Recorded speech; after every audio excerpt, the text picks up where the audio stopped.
नमस्कार दोस्तों, मैं हूं शुभम जैन, बीपीएम महाराजपुरा टीकमगढ़ और इस वीडियो में मैं आपको पोस्ट ऑफिस की बीमा योजनाएं पीएलआई और आरपीएलआई के फॉर्म भरने के तरीके के बारे में बताने वाला हूं। तो चलिए वीडियो को शुरू करते हैं। किसी भी बीमा पॉलिसी को खरीदने से पहले आपको अपनी एज, एड्रेस और आइडेंटिटी को कुछ डॉक्यूमेंट्स के आधार पर प्रूफ करना होता है।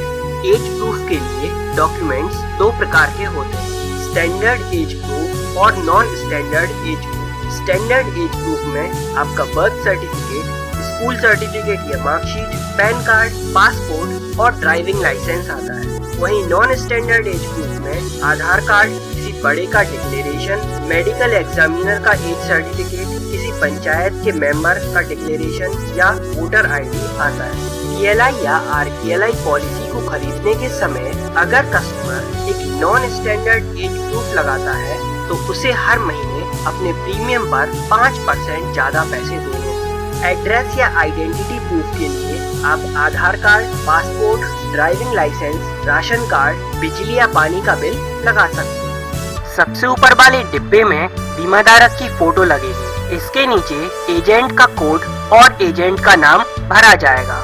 उसके बाद प्रस्ताव की तारीख यानी कि प्रपोजल डेट और उद्घोषणा की तारीख यानी कि डेट ऑफ डिक्लेरेशन लिखी जाएगी। उसके बाद हमें पॉलिसी का प्रकार टिक करना है।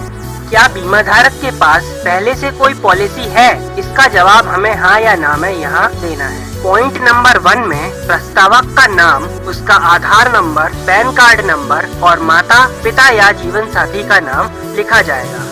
इसके बाद प्रस्तावक का जेंडर, जन्म की तारीख, वैवाहिक स्थिति भरनी है। अगले कॉलम में एज प्रूफ के लिए इस्तेमाल किए गए डॉक्यूमेंट पर टिक लगाइए। यदि ग्राहक युगल सुरक्षा स्कीम ले रहा है तो उसे अपनी पत्नी की डिटेल्स भरना भी जरूरी है।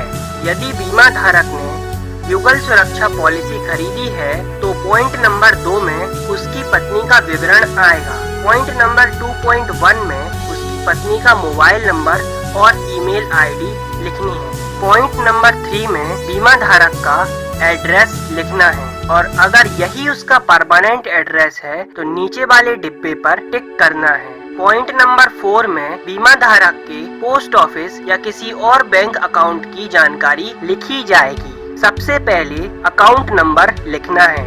इसके बाद बैंक का नाम, ब्रांच का नाम और IFSC कोड लिखना है। पॉइंट नंबर 5 में व्यक्ति के रोजगार का विवरण दिया जाएगा। इसमें उसका पेशा, उसका पद, ज्वाइनिंग की तारीख और मंथली इनकम लिखनी है। साथ ही उसका DDO कोड भी लिखा जाएगा। अगर बीमा धारक सेना में है तो उसका सर्विस नंबर और पद भी लिखना होगा। आखिर में हमें व्यक्ति के रोजगार के कार्यालय का पूरा पता लिखना है। पॉइंट नंबर 6 में बीमा धारक के नॉमिनी की डिटेल भरी जाएगी। बीमा धारक ज्यादा से ज्यादा 3 नॉमिनी चुन सकता है। अगर नामांकित व्यक्ति 18 वर्ष से कम का है तो उसका एक संरक्षक होना अनिवार्य है। संरक्षक का संपूर्ण ब्यौरा नीचे दिया जाएगा। यदि बीमा धारक के पास पहले से कोई बीमा पॉलिसी उपलब्ध है तो उसका संपूर्ण ब्यौरा पॉइंट नंबर 8 में देना होगा। पॉइंट नंबर 9 में वर्तमान बीमा पॉलिसी की age of maturity, policy term और सम एश्योर्ड भरना है। पॉइंट नंबर 10 में वर्तमान बीमा पॉलिसी का प्रीमियम, पहले प्रीमियम का पेमेंट मोड और इसके बाद के प्रीमियम के पेमेंट मोड भरने हैं। प्रीमियम मासिक, त्रैमासिक, अर्धवार्षिक या वार्षिक कैसे भरा जाएगा इसको नीचे टिक करना है।